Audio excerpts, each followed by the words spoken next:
Hi, thanks for joining me. We're going to be making a wafer paper box floral cake. Going to resemble this Billion Roses box that you can purchase online.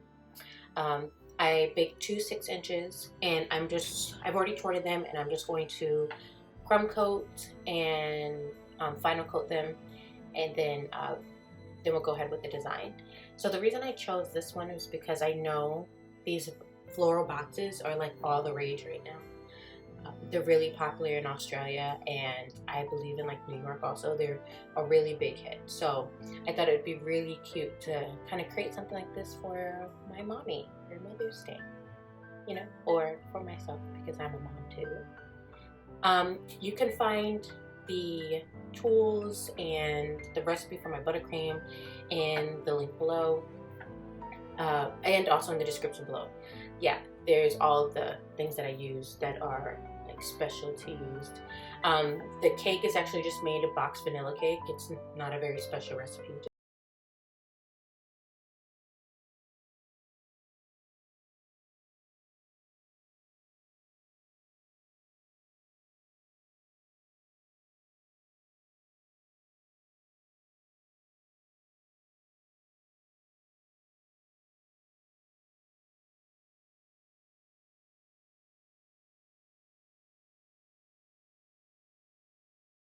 What you want to do is, after you've final coated your cake, I like to put mine in the fridge to kind of chill a little bit. You want to measure your height and your diameter. That way, when you cut your fondant, it will all be exact. So we're basically paneling this cake. If you don't know what paneling is, that means you're doing like one side at a time. This is a round cake, so we're gonna.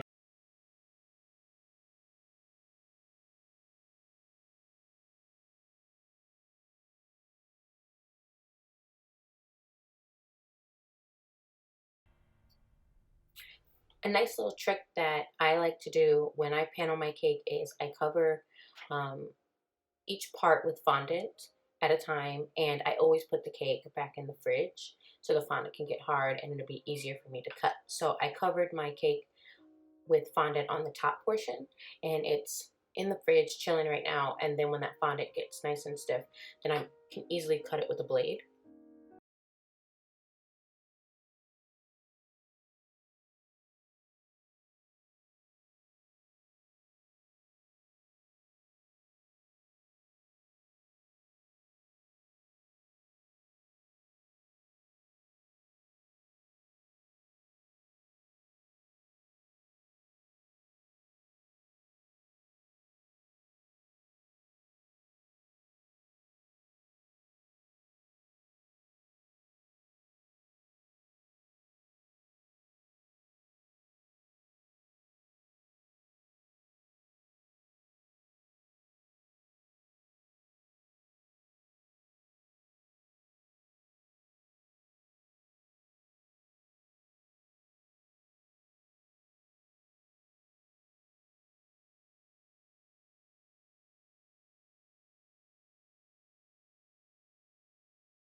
When I was cutting my fondant for my sides, I did it in two different pieces. I did the front piece first, and then I did the back piece. When I went and cut the first piece, I cut it so short, about an inch too short, and I didn't think of that until I went to go put it on the cake, so then I had to recut it. So that's why you see here in the video me cutting a 4-inch cake. 4-inch thickness of fondant, when really I needed about a 5-inch. The reason why I needed 5 inches, my cake is only 4 inches, is because I kind of want a little bit of a edge, because remember, it's a box, so we have to look like things are in the box. So yeah, so you want to cut your fondant piece maybe an inch or half an inch taller than your actual cake.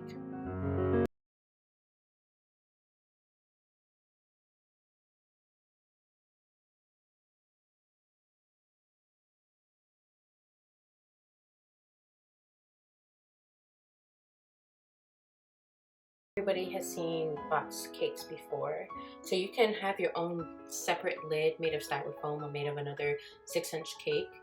I just went ahead and followed the picture, and in the picture you'll see that the lid is actually at the bottom of the cake, at the bottom of the flower box, so the box is in the lid. I cut a strip just to represent that lid. You want to make sure your strip is going to be pretty thick, because you want it to be thicker than the ribbon that you're going to wrap around, because you don't want them to be the same thickness, and then you won't be able to see your lid or tell that that's supposed to be a lid.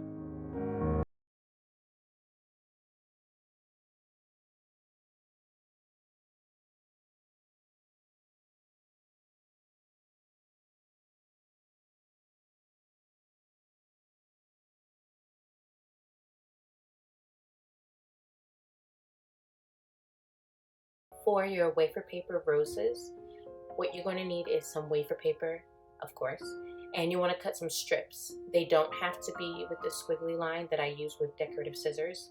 You can just cut them with real scissors, or you can just rip the paper, just as long as you get an even strip.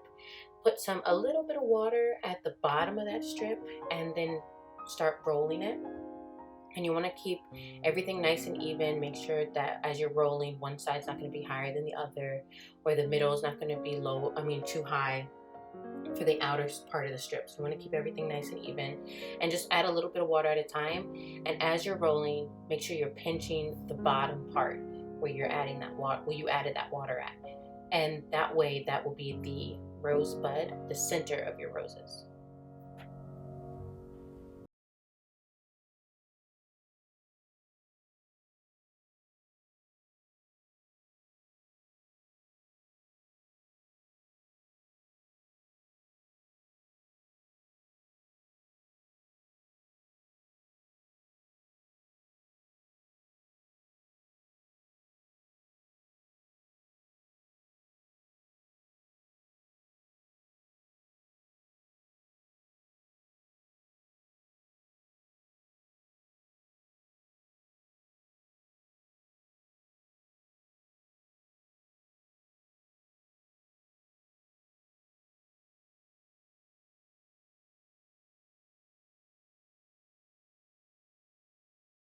You can go ahead and pre-prep for your roses.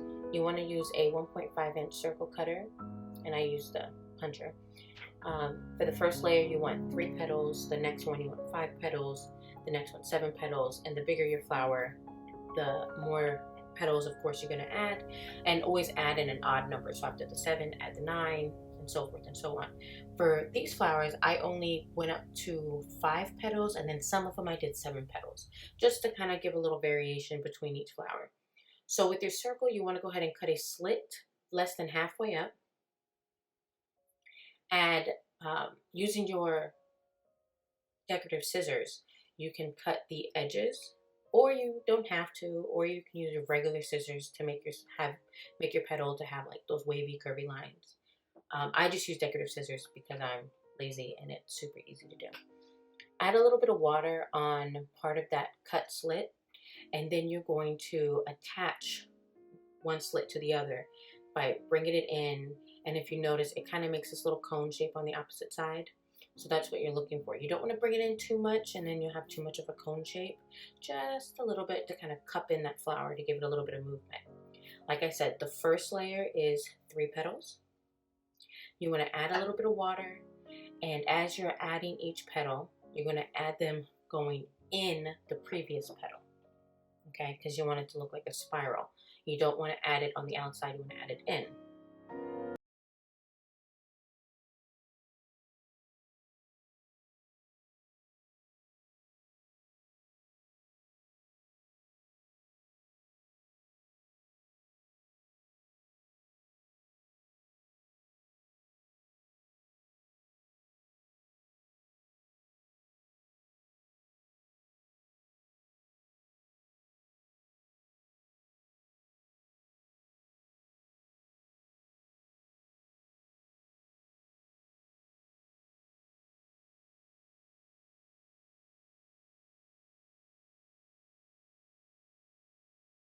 Using a small amount of water, to attach each petal.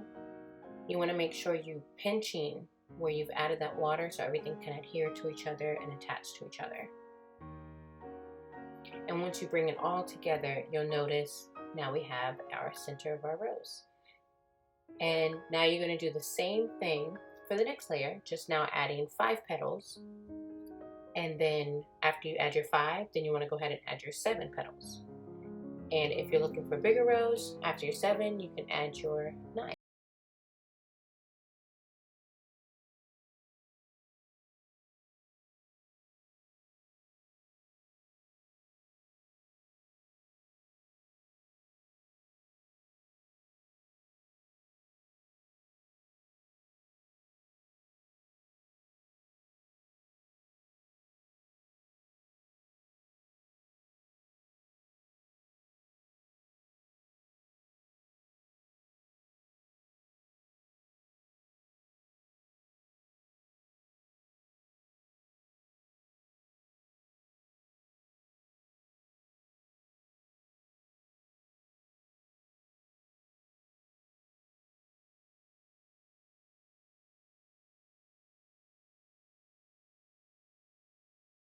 You can leave your wafer paper roses all white if you prefer, or you can also give them some color.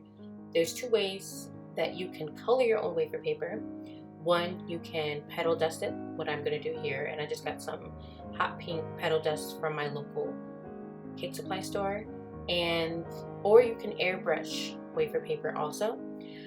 So this, I'm just doing a little bit of color down in the center of my rosebud and around the edges where I use my decorative scissors at. I got my wafer paper from YnRMLC.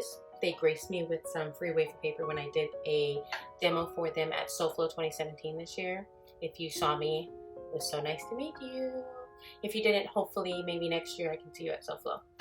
But yeah, so you can get wafer paper from YnRMLC, and they actually sell beautiful wafer paper that's different colors, and they also have it printed on where you can use their wafer paper that have like a design on it. So definitely check that out. Link in description below.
just using some white luster dust, kind of give it a little bit of a shimmer so the bow can look like a little satin bow. I'm putting that all over the white part, and then once I place my cake on the actual cake stand or wherever it's going to final settle, I went ahead and added the 2 strips to my bow at the end.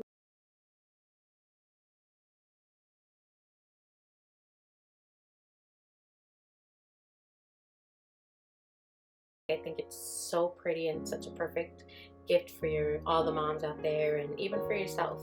So it's so simple. Like I said, all the tools are in the description below. All the links to anything I referenced are in the description below also. If you enjoyed this tutorial today, this free beautiful tutorial, please go ahead and hit that like button. If you have any suggestions for future tutorials, please go ahead and put it in the comments. Any questions, I always make sure I try to answer everybody back. Other than that, everybody have a wonderful month.